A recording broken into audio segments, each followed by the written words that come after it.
Gilles, please. Thank you, Marius, for this nice introduction. Good afternoon, everyone. I'm very pleased to be with you. I really want to thank Roberto Valcavi for inviting me to this great congress. Thank you, Roberto. So, I'm going to deliver this lecture on learning curve on radiofrequency. First of all, let's start with some literature. There are, to my knowledge, 3 reports on the subject, and they really come up with the same conclusions, that there were 3 phases during this learning curve. The initial phase is from patient 1 to 30 approximately, and what we learn is to acquire clinical efficacy. Second phase, during the next 30 patients, is to improve technical efficacy, and then the proficiency phase is rather to learn how to prevent a regrowth, and this goes up to 100 patients or maybe more. So let us see first what was the efficacy during the learning curve, though, at La Pitie-Salpetriere University Hospital. So you have to choose your criteria to determine what is your learning curve. So the first criterion, obviously, is regression of pressure symptoms. So if you take the total regression of it, so the patient is cured from his symptoms, on the horizontal axis I show you the 180 first patients I treated, divided by groups of 30. On the vertical axis you have the regression of pressure symptoms, and you see that even for the first group of patients, more than 80% of these were treated very correctly. And after that there is a slight improvement, but what I conclude of these is that since the beginning we're efficient on clinical symptoms. Now, let us go to the second criterion, which is more technical efficacy and the volume reduction ratio. Now, there is some kind of improvement, because for my first 30 patients, the volume reduction ratio was not more than 60%, and then it climbed slightly up to 80% after 60 patients, and after that it stays the same. So there is a kind of improvement with this criterion up to 60 patients. The ablation ratio now takes more time to acquire, because if you see the figures here, now 60% again for the first 30 patients, and it goes up to 90% after 60 or 90 patients. So this is slower to acquire, but very important though, as I will show you later. Moreover, after this early criteria, what you can get with experience, with time passing, is the notion that the patients will be retreated for some of them. So what we studied is the proportion of patients that were retreated according to the year they were treated by. So we started laser in 2016 and then progressively switched to radiofrequency in 2017, and we monitored these patients for 5 years. So the patients treated in 2017, 60%, 68% of them were retreated, which is, of course, a huge amount, which we do not wish to. It dropped to 44% next year in 2018, and then it dropped to 20% afterwards. The following figures do not matter because it takes at least 3 years to know if a nodule is really regrowing. But I hope this will decrease less to 10% with new improvements in technique. So the fact is, what did we learn during this learning curve? How did we improve? So the fact is, when we studied our figures, is that we increased the deposited energy in joules per milliliter. On the horizontal axis, you have a chronological series of patients. On the vertical axis, the joules per milliliter deposited in the nodules. And you see that there is quite an increase with time, and probably this is really a good part of the mechanism. Does it have an impact increasing the deposited energy on the volume reduction ratio. We studied it with Maurizio Di Andrea and Pierpaolo Trimble. It has a kind of impact because if you bring 2,500 joules per milliliter, nearly 100% of patients will have a volume reduction ratio above 50%. But there's no clear relationship between the two. So that's why some practitioners tell you, well, I use less than 2,000 joules, it's very correct. And others say, we must increase the joules. Why is that so? Because if you study the impact of increasing the energy on regrowth, this is a different matter than on volume reduction ratio. In blue, you have the patients that experienced no regrowth after 3 years. And you see the deposited energy, it was 2,900 joules per milliliter. Now in red, you have the patients who, on the contrary, experience regrowth, that is more than 50% increase in volume after the lowest one. And here we had only deposited 1,700 joules per milliliter. And the difference is very significant.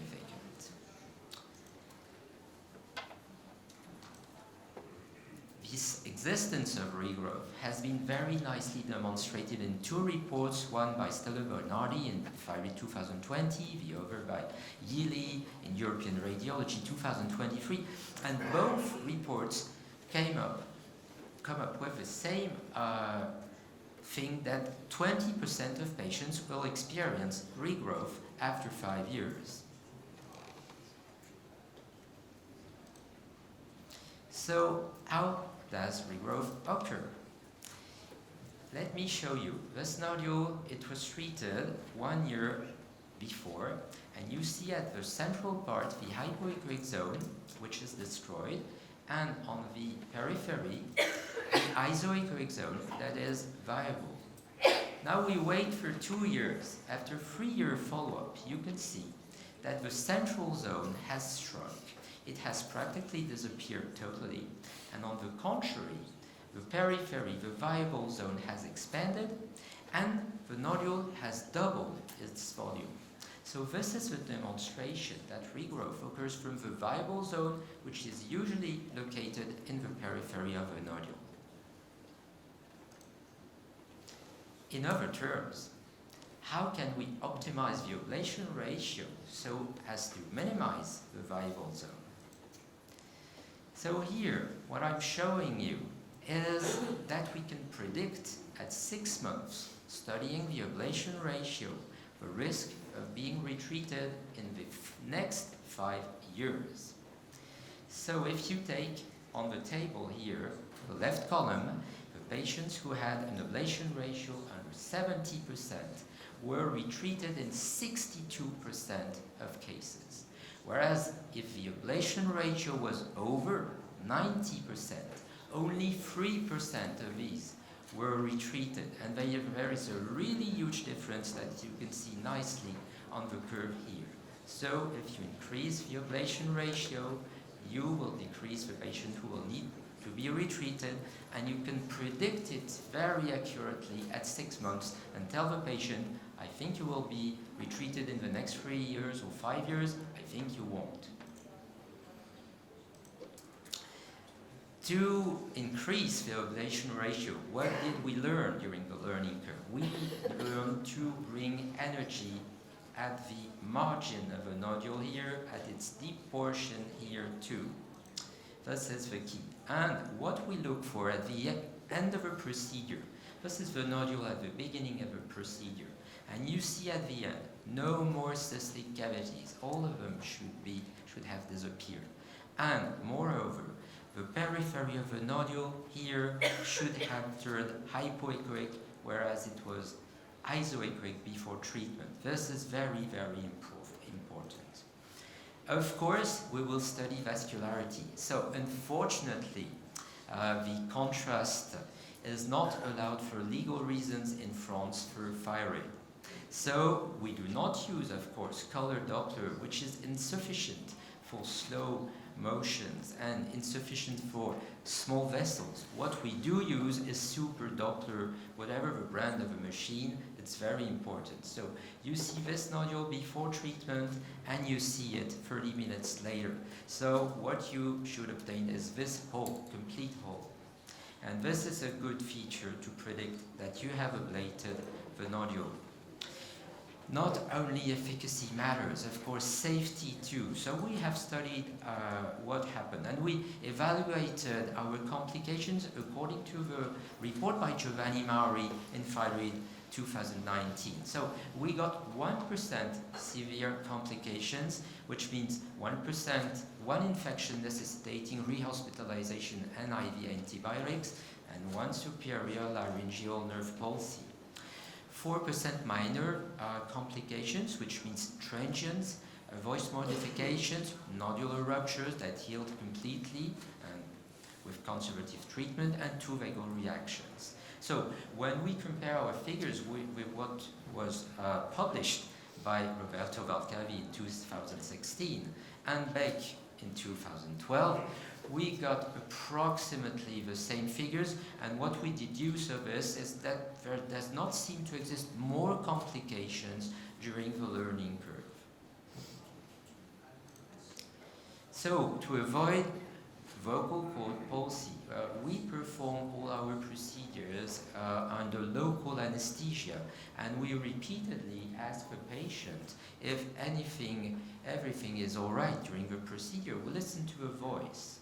We perform the laryngeal ultrasound before, and we certainly try to avoid the danger zone, and we respect space of 7 millimeters between the needle here and the danger zone, and not triangle as was said previously here, with 10 millimeter tips.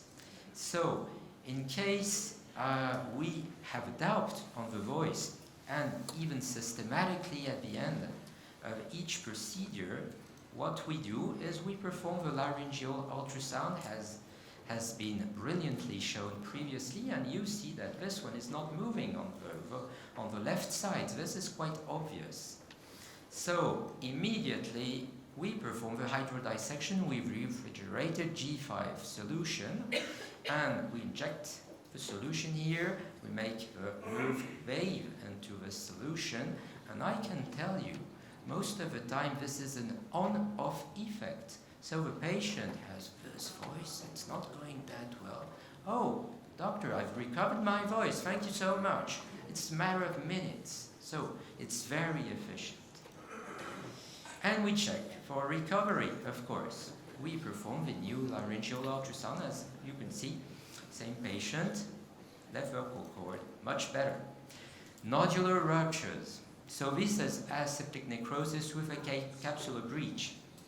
You can see here the nodule has turned heterogeneous, you can see the breach, you can see the rupture here. But very frequently, most of the time, they heal, and after a few months, they get really small with here a very nice 90%, 97% reduction.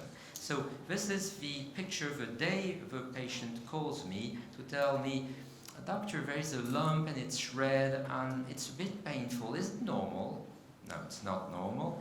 So of course, we wait. I gave her steroids, this patient, and a few months later, she's totally cured and she's happy. So to avoid nodular rupture, what did we do?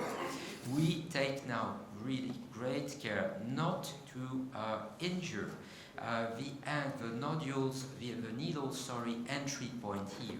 And we certainly take good care not to injure the anterior capsule of the nodule and thyroid and the posterior one. This is very important.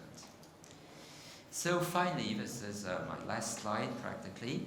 So there is something that is really good news. We have started measuring the impact of mentoring on the ablation ratio of the new operator we have. He's an endocrinologist. So in blue, you have my figures for the first 30 patients. I got an ablation ratio of 60%. And this is the figures, these are the figures for this new operator.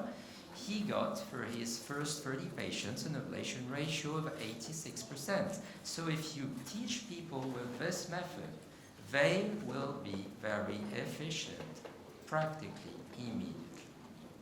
These are good news. So these are my conclusions. The existence of a learning curve has clearly been demonstrated. Tools for self-assessment, symptoms, volume reduction ratio, ablation ratio, later on regrowth and retreatment rates.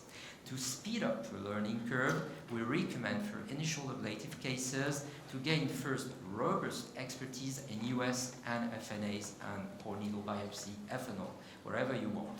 To select for beginners moderate sized nodules under 20, 30 milliliters. Non-vascular ones with favorable characteristics and location, to practice on phantoms such as will be possible tomorrow, to search for proctoring, to participate in educational meetings like this one, and to participate in patient management. Thank you for your attention.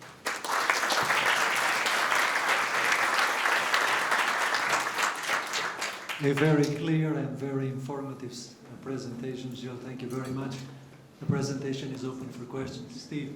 Steve Hodak from NYU in New York. Gilles, absolutely fantastic presentation, and thank you so much for making this so approachable for all of us who are lifelong learners. I'm so glad at the end you pointed out the importance of good mentoring in practice, because I think actually, in my opinion, those estimates about the number of cases that are needed to achieve competence probably reflect learning in a vacuum, rather than learning with good mentorship. And the other thing that I think that you pointed out that's so important is the use of a phantom. I think drilling on a phantom relentlessly when you're a learner is critical. I wonder if you have some thoughts about that.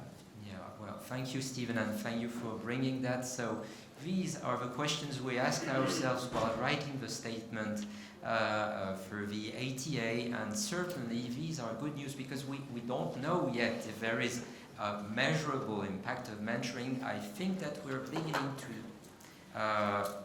to make sure it is. And regarding phantoms, you have, Stephen, a wonderful recipe that you should give to everyone, and I think it is a very good thing to try on phantoms, try to ablate your piece of meat entirely, and then start on patients. I encourage this, certainly. What's the role of giving patients during the hydrodissection with steroid? It can minimize all the complications which we had, because some people they give high dose steroid either parenterally or even in the hydrodissection solution. Here we use, thank you for the question, we use hydrodissection only to cure patients that have objectively a vocal cord palsy. We do not do it systematically nor to prevent anything. I do it only in case to cure patients that experience this vocal cord palsy during the procedure. And the steroids, we give it because because there is a kind of inflammatory reaction during the next few hours when we use high energies like 3,000 joules per milliliter, and I think patients feel better. The patient that refuses it, or for any kind of reason who would have a contraindication, I think they suffer a little more during the next few hours. So we'll take one more question, then we are in direct connection with China. Congrats, Gilles, for your beautiful presentation. My question is, you just told us that you perform hydrodissection only as a rescue. My point of view is slightly different. I assume the hydrodissection systematically in all patients, except for those who have cystic isthmic nodules. And since then, we had no laryngeal nerve injury. So it's quite, and a complete ablation, less than 3%. So at the same time, you can obtain, if you perform as a default, hydrodissection. Okay, thank you very much, Roberto, for this comment, because as the hydrodissection goes away in like a few minutes. I wasn't sure it was very useful, but I'm ready to do it anyway. If you think it's useful, it takes like, what, 2 minutes to do it. So why not do it if you say How it's much useful? dextrose do you inject? What is the amount that you inject? Around 10 milliliters. something Okay, like that. if you inject 30 mLs, so the hydrosection will fade away far later than the ablation of lower pole is completed. Okay, so we should bring this back to the full panel, but we appreciate your